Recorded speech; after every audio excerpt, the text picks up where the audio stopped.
Happy New Year, getting close to the end of the year. And what do? We sit down and we start making a list of resolutions that we're going to change, we're going to accomplish, we're going to do.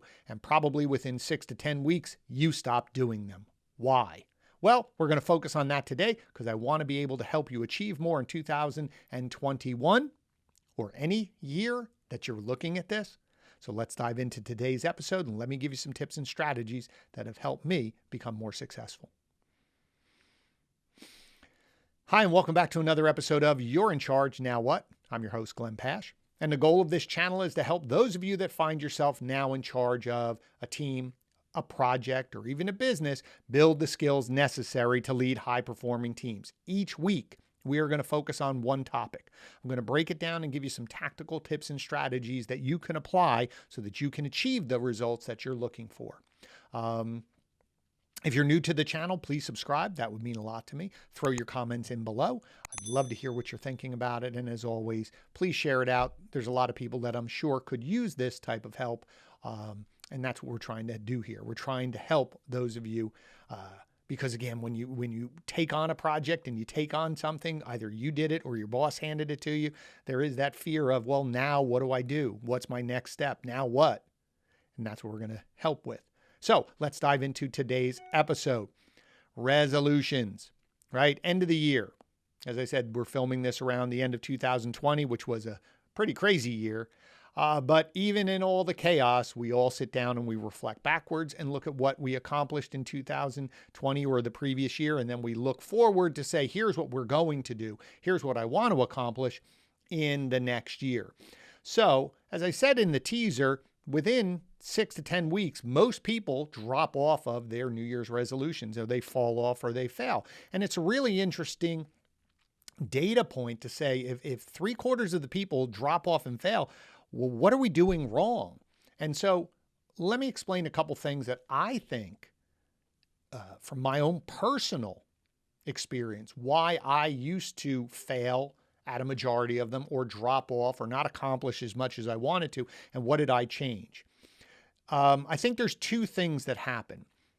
One is I don't think we really do reflect backwards with enough focus on what were our goals that we set for the previous year. Which ones did we achieve? Why did we achieve them? And then more importantly, why did we fall off on some of the other goals? I think if we spend time looking backwards to say, what did we do? Remember, it's important to understand actions. I say this all the time. Actions cause results. Let me repeat that again. Actions cause results. So if you didn't achieve a goal, that means you were doing actions that pulled you away from your goal, or you gave up on it and you focused on something else. And then maybe you achieved results in a different avenue because those actions led to those successes. So again, the more that we can look backwards and see where we fell off, what changed, what did we do differently? Maybe there were outside influences, maybe your health, maybe there's something going on in business. As I said, 2020, a lot of things changed that impacted. Be careful to remove emotion. If you start negatively putting judgment on yourself for not achieving something, that can really hinder your moving forward to achieve goals in the future because already you're starting to beat yourself up, and that's not healthy. And I think that is one of the keys. We don't look backwards to see what worked in terms of specific actions or why we didn't without assigning judgment. So if we didn't, you're not a bad person. You just didn't achieve a goal. That's okay. Now, moving forward, I think there are strategies to do it. Now, 2 weeks ago, we had Frank Lopes on, author of The 7-Minute Setup. Great book. Again, it's listed in the show notes. He walks through his strategy of how he maps out structures for his clients to help set goals. Great book. And actually, in a few weeks, we're going to have his wife on because she is a nutritionist. She helps her clients with health, diet, and exercise, and that is the number one resolution most people make is I have to lose weight or I have to exercise more. But what I want to focus on is then why don't we? Why do we fall off in 6 to 10 weeks with these resolutions? And I think it falls into three different categories. Number one, I think we set too many goals. I think we list too many things. So when you look backwards at your New Year's resolutions from last year, or if you're starting to think about resolutions for the coming year, if you have more than three things, four things at the most, you're not going to accomplish them. You're going to be spread too thin. I would rather you focus on two things or three things and really get them going. Who's to say that you can't add another goal in June? Add another goal in May and say, well, these are going well. Now I want to do this. The problem is we start 10 things in January and we just get exhausted, or we don't get those quick wins or see results that allow us to believe this is going to work and build up that momentum to keep moving forward. So number one, limit yourself. Pick three things, two things. Even one thing is better than 10 things. So that's number one, too many. Number two, I think you make them too unrealistic. And what I mean by that is we want it too fast. I want to lose 10 pounds in 2 weeks. I want to lose 20 pounds in a month. That's not realistic. Can you do it? Absolutely you can, but it's not sustainable. You could, there's been a lot of, on social media, a lot of these exercise challenges, 75 hard. We're going to go 30 days here. We're going to go 100 days here. They're all great. And I admire the people who do it because I see the results. But for every person that I've seen accomplish it, what happens is that probably half of them go backwards. They have accomplished it. They've done it, but then they gain the weight back. They celebrate. It's an odd thing. If you think about it, if you're thinking about you have to lose weight and you're going to give up X because it's not healthy for you, or you're adding on exercise because it is healthy for you, what happens is we get to a certain point and then we reward ourselves with a thing that was negative to begin with. So for some reason, if you're stopping drinking for a while, then all of a sudden you start drinking heavy again, or I gave up this food, but now I'm eating this food again. It doesn't make sense to me. I think if you become realistic in your goals or stair step your goals, if you want to get to the point of, let's say you want to be able to do 50 push-ups, well, you're not going to do 50 push-ups in the first week, the first month. You may not get there for a while, but if you say, I'm going to commit to do 5, then I'm going to commit to do 10, then I'm going to commit to do 20. Over time, you stair step it up. It's maintainable. Your body can handle it, your mind can handle it, and you get small wins along the way. So if your goals seem drastic because you want to make that change immediately, remember, if you're trying to lose weight, and I'm using this one because that's the biggest one that people want to do. If you say, I want to lose 20 pounds, well, you didn't gain 20 pounds in 2 months. You didn't gain 20 pounds in 3 months. It took a long time to creep up on you. So it's going to take a long time to creep off of you at the same moment in time. So again, too many goals, too unrealistic in the size of what you're trying to accomplish. And then the third one is time frame. So it goes hand in hand with number 2.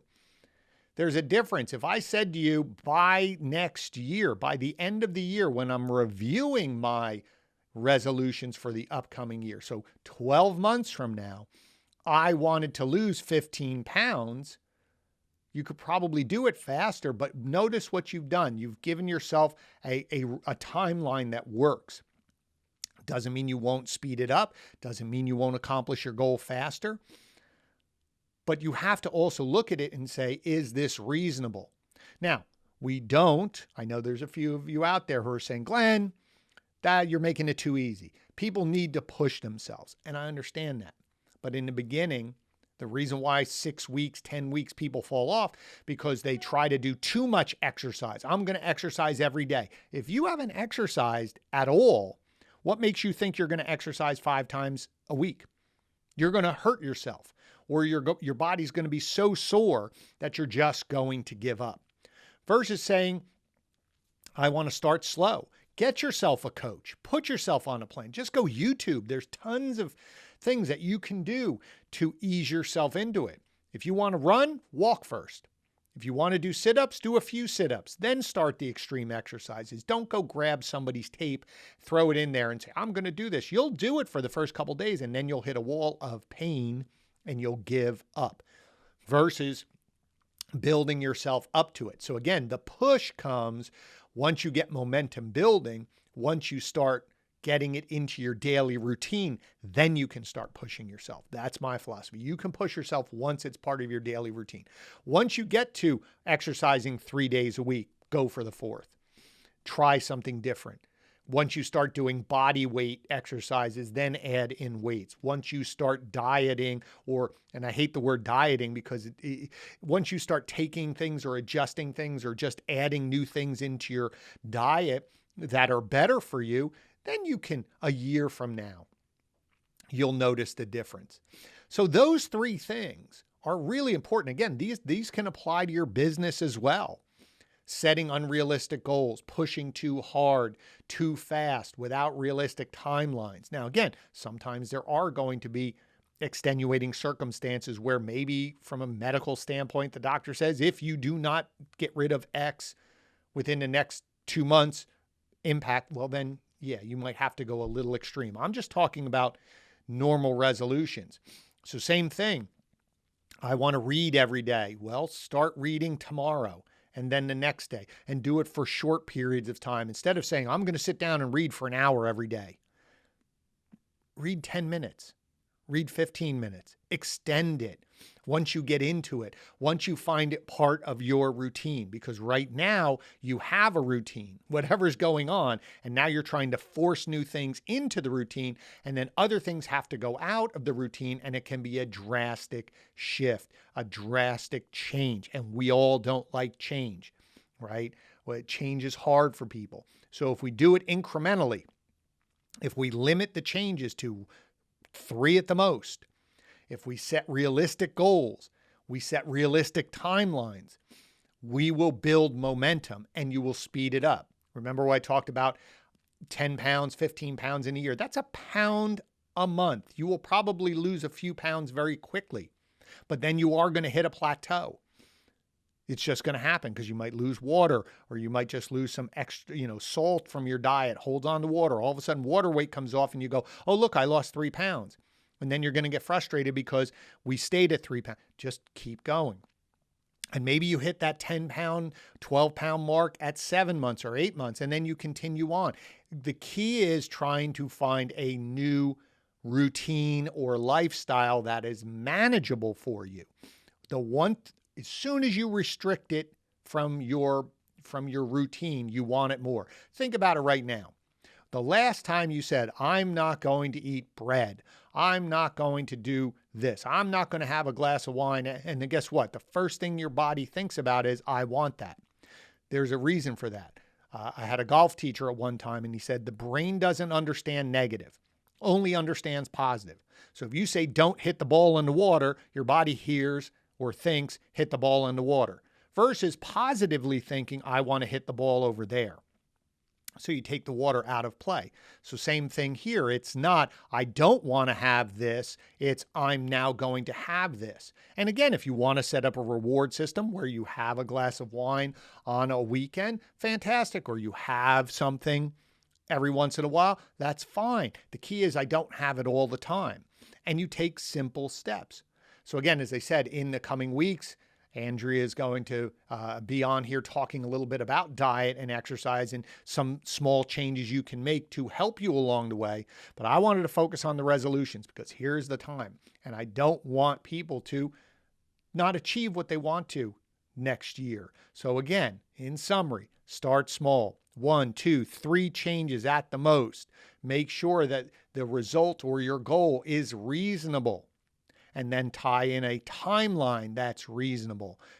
Anything that has to be done within a week or a month probably is going to be very extreme and you're not going to be able to maintain it. You're going to actually fall off of it. You're going to double back on what you were doing previously, and then the judgment comes.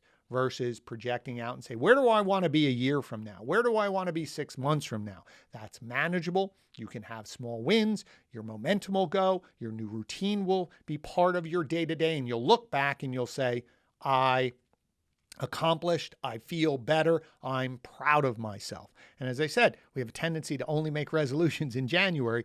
Who's to say come June, you say these 3 things are now moving along. Now let me try something new. And we add a new one in and we go through the same routine of what's the goal?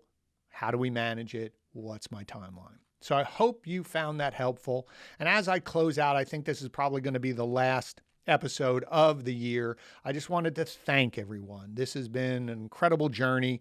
I think I'm almost to 50 episodes. I never would have thought I'd been at 50 episodes.